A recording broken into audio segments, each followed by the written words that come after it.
উত্তর ত্রিপুরা জেলার মন্তলা দেওয়ানপাশাতে টি-20 টুর্নামেন্টের শুভ উদ্বোধন করেন রাজ্য বিধানসভার অধ্যক্ষ বিশ্ববন্ধু সেন। 20 জানুয়ারি শনিবার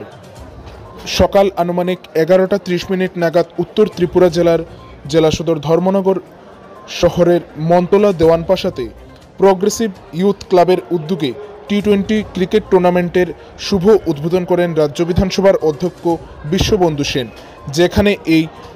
অনুষ্ঠানে উপস্থিত ছিলেন ধর্মনগর পুর পরিষদের চেয়ারপারসন প্রদ্যুৎ দে সরকার, উপস্থিত ছিলেন বাগবাসার বিধায়ক যাদবলাল দেবনাথ,